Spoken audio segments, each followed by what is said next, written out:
എൻ്റെ പേര് ബിനി. ഞാൻ തിരുവനന്തപുരത്തു നിന്ന് വരുന്നു. ഞാൻ ഉടമ്പടി എടുത്തത് ഒക്ടോബർ 30-നാണ്.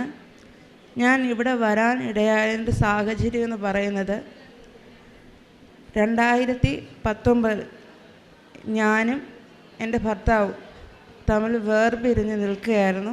അദ്ദേഹത്തിൻ്റെ മദ്യപാനവും ഉപദ്രവവും മൂലം ഞാൻ എൻ്റെ വീട്ടിൽ പോയി എൻ്റെ മക്കളെയും കൂട്ടിക്കൊണ്ട് 2 വർഷം എൻ്റെ വീട്ടിൽ എനിക്ക് ഒരു പ്രശ്നവും ഇല്ലായിരുന്നു. 3-ാമത്തെ വർഷമായപ്പോൾ ചെറിയ ചെറിയ പ്രശ്നങ്ങളൊക്കെ ആയി. എൻ്റെ മനസ്സിൽ ഒരുപാട് വേദനകളായി. ഞാൻ ദൈവത്തിനോട് മാതാവിനോടൊക്കെ ഒരുപാട് പ്രാർത്ഥിച്ചു. എനിക്ക് പറയാനുള്ളതെന്ന് പറഞ്ഞാൽ മമ്മി മാത്രമേ ഉണ്ടായിരുന്നുള്ളൂ. മമ്മിക്ക് പ്രത്യേകിച്ചൊന്നും പറയാനില്ല. എനിക്ക് മാതാവും ദൈവവും ഉള്ളായിരുന്നു. ആ ഒരു സാഹചര്യത്തിലാണ് എൻ്റെ പപ്പയുടെ പെങ്ങൾ പറയുന്നത് കൃപാസനത്തിൽ പോയി ഉടമ്പടി എടുത്ത് പ്രാർത്ഥിക്കാൻ. അങ്ങനെ ഞാൻ ഇവിടെ വന്ന് ഉടമ്പടി എടുത്തതിൻ്റെ ഫലമായി ഉടമ്പടി എടുത്തതിൻ്റെ 2-ാം മാസം എൻ്റെ ഹസ്ബൻഡ് എൻ്റെ മദ്യപാനം പൂർണ്ണമായി മാറുകയും ഞങ്ങൾ ഒരുമിച്ച് ജീവിക്കാനിടയാകുകയും ചെയ്തു. ഡിവോഴ്സ് ആവാൻ വേണ്ടി തന്നെ തീരുമാനിച്ചതാണ്. പക്ഷേ ദൈവത്തിൻ്റെ ഹിതം ഞങ്ങൾ തമ്മിൽ ഒന്നിച്ച് ജീവിക്കുക എന്നുള്ളതായിരുന്നു. ഇവിടെ വന്ന് ഉടമ്പടി എടുത്തതിൻ്റെ ഭാഗമായിട്ടാണ് ഞങ്ങൾ ഒരുമിച്ച് ജീവിക്കാനായിട്ട് തീരുമാനിച്ചത്. ഞങ്ങൾക്ക് ഇന്നൊരു നല്ല ദാമ്പത്യ ജീവിതം നൽകി ഞങ്ങളെ അനുഗ്രഹിച്ചു. 2-ാമത്തെ സാക്ഷി എന്ന് പറയുന്നത് എൻ്റെ അനുജൻ്റെ ഭാര്യ ഗൾഫിൽ പോകാൻ, അവൾ നേഴ്സാണ്, അവൾക്ക് ഗൾഫിൽ പോകാൻ വേണ്ടിയിട്ടുള്ളതായിരുന്നു. അവൾക്ക് എക്സാം എഴുതിയാലേ അവൾക്ക് ഗൾഫിൽ പോകാൻ പറ്റുള്ളൂ എന്നായിരുന്നു. ഞാൻ ഇവിടെ വന്ന് പ്രാർത്ഥിച്ചതിൻ്റെ ഫലമായി അവൾക്ക് എക്സാം വേണ്ട. അവൾ നേരത്തെ ജോലി ചെയ്തിരുന്നത് സൗദിയിലാണ്. അവിടേക്ക് തന്നെയാണ് പോകുന്നതെങ്കിൽ നിനക്ക് എക്സാം വേണ്ട എന്ന് അവരുടെ ഇൻസ്റ്റിറ്റ്യൂട്ടിൽ നിന്ന് വിളിച്ച് പറഞ്ഞു. അങ്ങനെ അവൾ ഗൾഫിൽ വീണ്ടും നേഴ്സായി ജോലിക്കായിട്ട് പോയി. അവൾക്ക് ഗവൺമെൻറ് ജോലിയാണ് അവൾക്ക് കിട്ടിയത്. പിന്നെ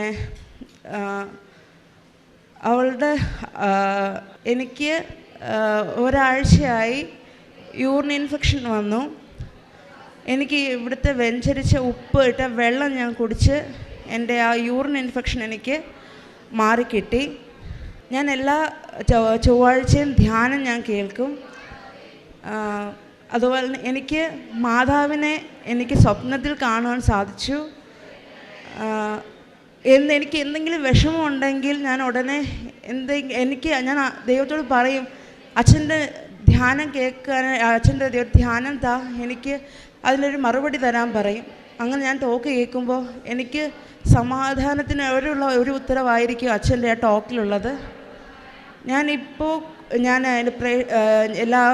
ഇവിടുന്ന് കൊണ്ടുവന്ന പത്രം വിതരണം ചെയ്യുകയും എല്ലാ പ്രേക്ഷിത വേലകളെല്ലാം ഞാൻ ചെയ്യുകയും പ്രാർത്ഥിക്കുകയും കൂടുതൽ ദൈവത്തോട് അടുക്കുകയും ഞാൻ ചെയ്തു. പിന്നെ എനിക്ക് ഫിറ്റ്സിൻ്റെ അസുഖം ഉണ്ടായിരുന്നു. എൻ്റെ 11-ാമത്തെ വയസ്സിലാണ് എനിക്ക് ഫിറ്റ്സിൻ്റെ അസുഖം ഉണ്ടായിരുന്നത്. 2014 വരെ എൻ്റെ ഇളയ മോൻ്റെ ഡെലിവറി ടൈം വരെ എനിക്ക് ആ അസുഖം ഉണ്ടായിരുന്നു. ഇന്ന് ഉടമ്പടി എടുത്തതിൻ്റെ ഭാഗമായി എനിക്ക് ഇന്ന് വരെ എനിക്ക് ആ അസുഖം വന്നിട്ടില്ല. ഒരു ടെൻഷനോ എനിക്ക് ഉറക്കമോ ഇല്ലെങ്കിൽ ഉടനെ എനിക്ക് വരുന്ന ഒരു അസുഖമാണ് എനിക്ക് അപസ്മാരം. പക്ഷേ ഇന്ന് എനിക്ക് ആ അസുഖം എനിക്കിപ്പോൾ ഇതുവരെ ഉണ്ടായിട്ടില്ല. എനിക്ക് ഇവിടെ വന്ന് ഉടമ്പടി എടുത്തതിൻ്റെ ഇതിൽ എനിക്ക് ഒരുപാട് അനുഗ്രഹങ്ങൾ എൻ്റെ അമ്മ എനിക്ക് എന്നെ അനുഗ്രഹിച്ചു. എനിക്ക് ഇവിടുത്തെ അച്ഛൻ്റെ ധ്യാനം ഞാൻ ഞാൻ നീലത്തിരി കത്തിച്ചാണ് ഞാൻ അച്ഛൻ്റെ ധ്യാനം കേൾക്കാറുള്ളത്. ഞാൻ എല്ലാവർക്കും മെഴുകുതിരിയിൽ അമ്മയുടെ രൂപം കണ്ടു എന്ന് പറഞ്ഞപ്പോൾ ഞാൻ പറഞ്ഞു എനിക്ക് എൻ്റെ അമ്മയൊന്ന് കാണണമെന്ന് പറഞ്ഞപ്പോൾ ലാസ്റ്റ് കത്തി തീർന്നത് എൻ്റെ മാതാവിൻ്റെ രൂപമാണ്. ഞാൻ എല്ലാവർക്കും അത് ഷെയർ ചെയ്തു. അപ്പോൾ എല്ലാവരും പറഞ്ഞു, നിൻ്റെ കൂടെ മാതാവുണ്ട്, നിനക്ക് മാതാവ് നിന്നെ അനുഗ്രഹിക്കുന്നു. എൻ്റെ സ്വപ്നത്തിൽ എൻ്റെ മാതാവ് എന്നെ കാണിക്കുന്ന എല്ലാം യാഥാർത്ഥ്യമാവുന്നുണ്ട്. എൻ്റെ മാതാവ് ആകാശത്തു നിന്ന് ഉയർന്നു വരുന്നതും ആ ചുറ്റും മാലാഖമാരും ഒക്കെ ആയിട്ട് ഞാൻ 8 നോയമ്പ് എടുത്തിരുന്നു. ആ 8 നോയമ്പ് തീരാറായ സമയത്ത് ഞാൻ ഒരു മാതാവിൻ്റെ പള്ളിയിൽ പോയി പ്രാർത്ഥിച്ചു. ഞാൻ ആ പള്ളിയിൽ ആദ്യമായിട്ടാണ് പോകുന്നത്. ആ പള്ളിയിൽ എനിക്ക് കയറി ഞാൻ പ്രാർത്ഥിച്ചപ്പോൾ എൻ്റെ ഹസ്ബൻഡാണ് അതിൻ്റെ പള്ളിയുടെ മേൽക്കൂരയിൽ നോക്കിയിട്ട് കാണിച്ചു തന്നു ചുറ്റും മാലാഖമാരുടെ രൂപങ്ങൾ. അപ്പോൾ നീ കണ്ട സ്വപ്നം ഇതാണ് എന്ന് എൻ്റെ ഹസ്ബൻഡ് പറയും. എല്ലാവർക്കും കൂടുതൽ വിശ്വാസമാവുകയും ചെയ്തു. ഞാൻ എൻ്റെ സ്വപ്നങ്ങളും എൻ്റെ മാതാവിൻ്റെ ആ രൂപങ്ങളൊക്കെ വരുന്ന കണ്ടപ്പോൾ ഇവിടെ വിശ്വാസമില്ലാത്തവർക്കും കൂടുതൽ വിശ്വാസമാവുകയാണ് ചെയ്തത്. പിന്നെ ഈ പറയുന്ന പത്രം ഇതൊക്കെ ഉള്ളയാണോ എന്ന് പലരും ചോദിക്കാറുണ്ട്.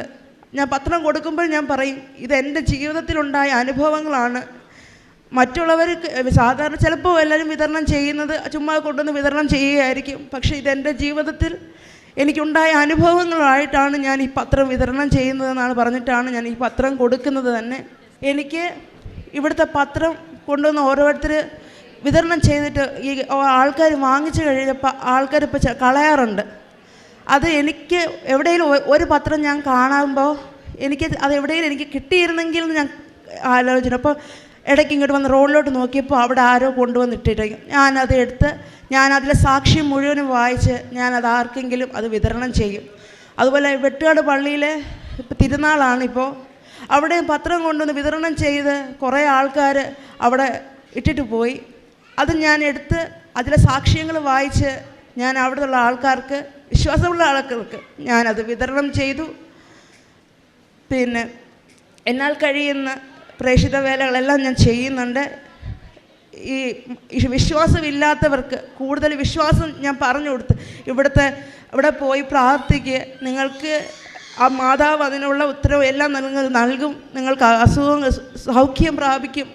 പരീക്ഷയ്ക്കാണെങ്കിൽ നിങ്ങൾ അവിടെ ചെന്നാൽ മതി. നിങ്ങൾക്ക് അതിനുള്ള എല്ലാ അനുഗ്രഹങ്ങളും നിങ്ങൾക്ക് മാതാവ് നൽകുമെന്ന് ഞാൻ എല്ലാവരോടും പറയും.